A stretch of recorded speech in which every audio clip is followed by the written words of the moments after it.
वरिष्ठ सहयोगी, प्रदेश के पर्यटन और संस्कृति मंत्री श्री जयवीर सिंह जी, हिंदुजा ग्रुप के chairperson Shri A P. Hinduja ji, trustee Hinduja group Shri P P. Hinduja जी,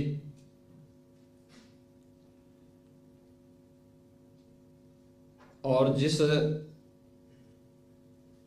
आयोजन के साथ हम सब जुड़ रहे हैं, जिस पुस्तक का भी यहाँ पे विमोचन हुआ है, पुस्तक के यशस्वी लेखक प्रोफेसर देवेंद्र हांडा जी, आज के समारोह में उपस्थित हिंदुजा फाउंडेशन से जुड़े हुए सब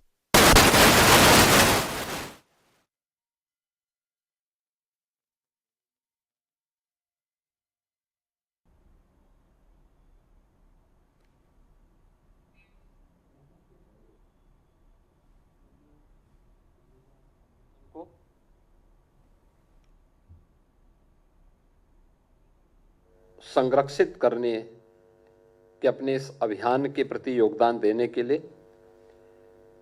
हृदय से धन्यवाद देते हुए आप सभी का मैं उत्तर प्रदेश सरकार की ओर से हृदय से स्वागत करता हूं, अभिनंदन करता हूं।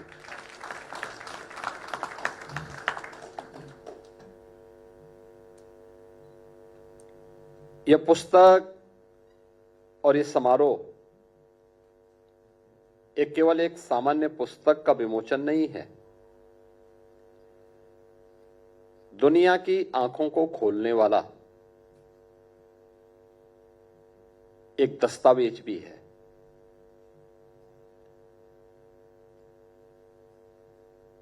हम इस बात से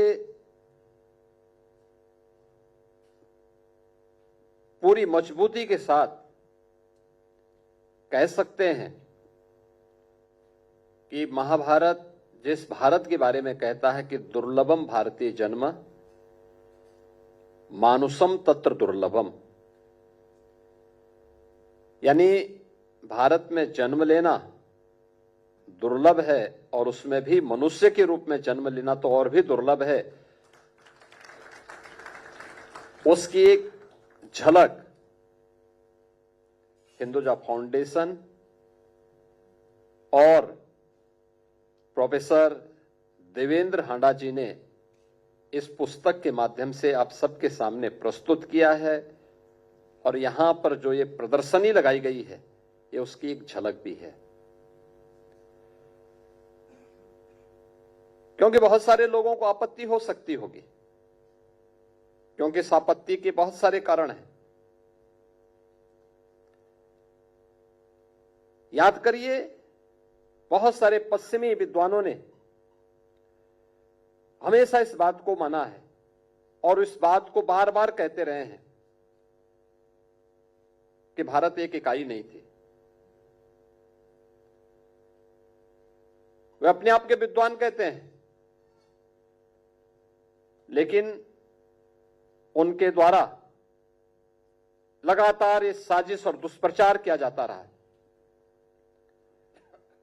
1947 में देश उसका भुक्तभोगी बना था, जब भारत के दो अभिन्न हिस्से भारत से अलग कर दिए गए थे। वे भारत के अंदर जो ब्रिटिशर की साजिश थी कि भारत एक इकाई नहीं, वे अलग अलग भागों में उसको विभाजित करना चाहते थे। उनकी मंशा थी अपने आप को दिखाने के लिए कि हम ही शासन कर सकते हैं, इनको शासन करना नहीं आता, और वे भारत को उस दिश से कमजोर करने के लिए उन्होंने उस समय जो साजिशें रची,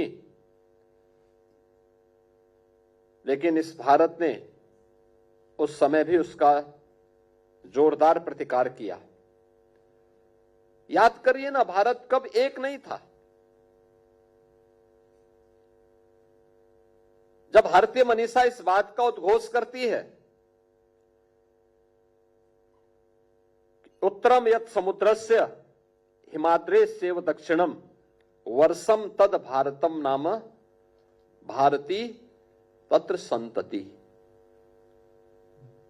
आप याद करिए ना,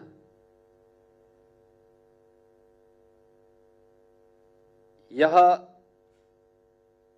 जो श्लोक है यह ब्रिटिशर ने भी नहीं दिया है और इस्लाम ने भी नहीं दिया है।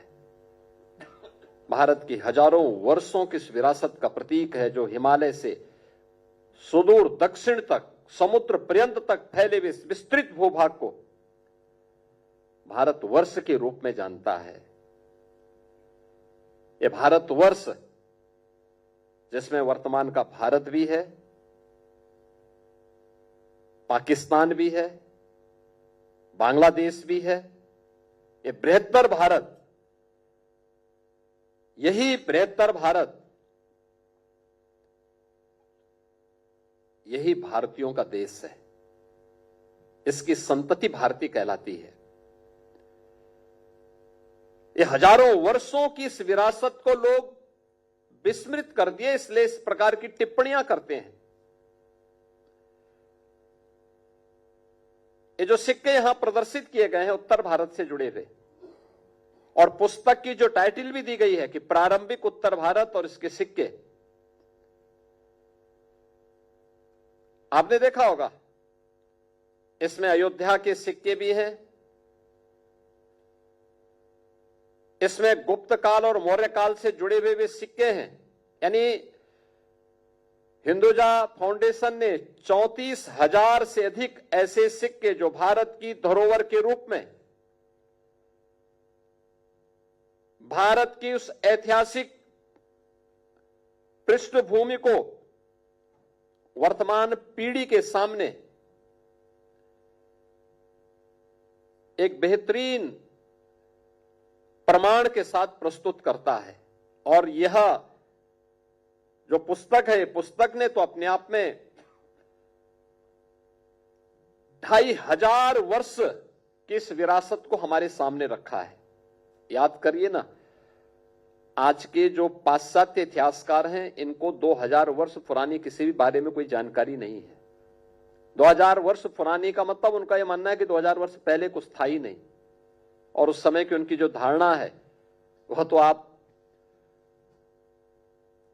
उनके विभिन्न ग्रंथों के माध्यम से देख सकते हैं।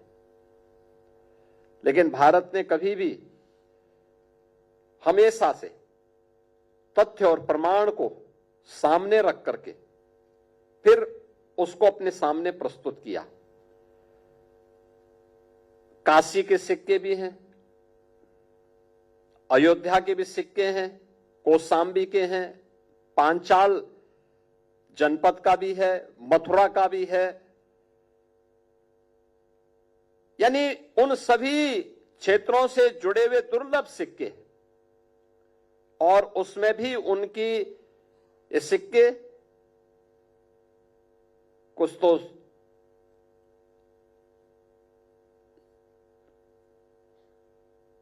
तांबे के हैं, कुछ चांदी से जुड़े चांदी के हैं, कुछ अन्य मिक्स धातु से भी बने हुए हैं। इन सिक्कों से हमें उस समय की मापक पद्धति के बारे में भी और उस समय के इतिहास को समझने, उस समय की भौगोलिक, सामाजिक और आर्थिक परिस्थितियों के बारे में भी जानने का एक बहुत बड़ा अवसर प्राप्त होता है। आप याद करिए ना, इतनी भारी विरासत आज भी पश्चिम में मानने को तैयार नहीं। आज भी वे मानते हैं कि दुनिया को लोकतंत्र उन्होंने दिया, जबकि इससे बड़ा सफेद झूठ दूसरा नहीं हो सकता। याद करिए, वैशाली गणराज्य ये अपने आप में लोकतंत्र की आधारशिला रखने वाला प्रारंभिक गणराज्यों में से एक है। और इसीलिए आदरणीय प्रधानमंत्री जी ने G20 समिट के दौरान इस बात को पूरी मजबूती के साथ कहा था कि भारत दुनिया का सबसे बड़ा लोकतंत्र ही नहीं बल्कि भारत लोकतंत्र की जननी भी है। यह भी प्रधानमंत्री मोदी जी ने इसलिए कहा क्योंकि लोकतंत्र के बारे में अगर किसी को जानना है तो उसको भारत से सीखना होगा। ये सिक्के भारत की उस विरासत के प्रतीक हैं, भारत की उस धरोहर के प्रतीक हैं जिसको भारत और भारतीयता पर, भारत की सनातन परंपरा पर जिसने जियो और जीने दो पर विश्वास किया और दुनिया की कौन से ऐसी जाति, मत, मजहब, संप्रदाय है जिसको उसकी विपत्ति के समय हम भारतीयों ने शरण देकर के फलने फूलने आगे बढ़ने के लिए अवसर न दिया हो। दुनिया के अंदर क्या कोई और देश है, कोई अन्य मत, मजहब या संप्रदाय है जो इस बात की घोषणा करता हो कि अयम निज परोवेति गणना लघु चेतसाम उदार चरितानाम तो वसुधैव कुटुंबकम। ये केवल भारत ही इसकी घोषणा कर सकता है, दुनिया में कोई दूसरा नहीं कर सकता है। और मैं इस बात को लेकर के हिंदुस्तान फाउंडेशन ने 34,000 से अधिक सिक्कों को एक धरोहर के रूप में आज की वर्तमान पीढ़ी के सामने प्रस्तुत किया है। मैं देख रहा था, हम जो तोल की किसी चीज के बारे में जानते हैं, सबसे पहले दुनिया को अंदर किसी ने दिया था, मनु ने मापक की भी और तोल की पद्धति का एहसास दुनिया को कराया था। आपने देखा होगा उसमें आज भी हमारे यहां बहुत सारे पुराने जो भी धातु हैं उनका मापन हम लोग उसी रूप में लेते हैं। देखो उसमें मासा भी है जो सबसे छोटी तोल की इकाई है, तोला भी है। मुझे लगता है कि तोला तो अब केवल लोग सोने को ही उसके रूप में लेते हैं, सामान्य उसके रूप में नहीं लेते। और सोने का दाम तो लोग देख ही रहे हैं कि कितना, अब मैं उसको महंगा कहूं या सस्ता कहूं, लेकिन उसकी कीमत आसमान छू रही है। लेकिन आप देखें ना, मासा भी है, तोला भी है, सिक्कों के मापक भी उसी रूप में दिए गए, उसी रूप में बनाए गए हैं। और कितनी दुर्लभ धरोहर है। निश्चित ही ये बहुत सुंदर प्रयास है हिंदुजा फाउंडेशन का, और मैं इसके जो यशस्वी लेखक हैं जिन्होंने उसको प्रदर्शित किया है और खास तौर पर उत्तर भारत से जुड़े हुए इन सभी सिक्कों को इस प्रदर्शनी के माध्यम से आम जनमानस के सामने भी उनको दिखाने का एक प्रयास किया है। और मुझे लगता है एक नई प्रेरणा भी मिलेगी। यत्र तत्र बिखरे हुए इस प्रकार के सिक्कों को फिर से इकट्ठा करने का एक अवसर और एक नई प्रेरणा भी हमारी वर्तमान पीढ़ी को प्राप्त होगी। अन्यथा उत्खनन में बहुत सारी जगह निकलते हैं, लोग उसकी कीमत नहीं समझते, फेंक देते हैं, उसको गला देते हैं, किसी अन्य उसमें फेंक देते हैं। लेकिन आज जब मैंने यहां पे देखा उसको, जब यहां पे हम लोग अशोक हिंदुजा जी के साथ जब इसको देख रहे थे, अवलोकन कर रहे थे, और यहां पर वो बता रहे थे कि ये कौन सा सिक्का है, कब का है, किस जनपद से जुड़ा हुआ था, कौन से 16 जो महाजनपद थे उनमें से, यानी मौर्य शासनकाल, ये वही कालखंड है जब भारत का जो स्वर्ण युग था। याद करिए, उस कालखंड में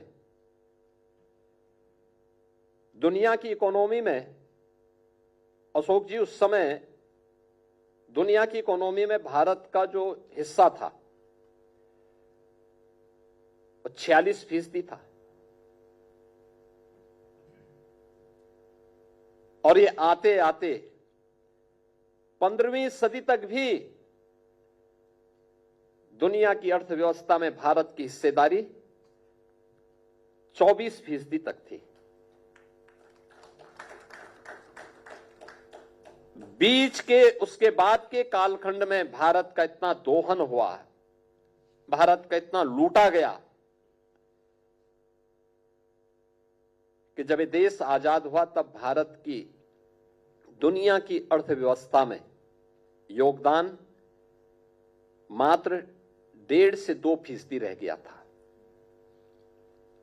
और आज हम सब अपने देश के यशस्वी प्रधानमंत्री जी का आभार व्यक्त करते हैं कि जिन्होंने भारत को चौथी अर्थव्यवस्था बनाने में आज सफलता प्राप्त की है।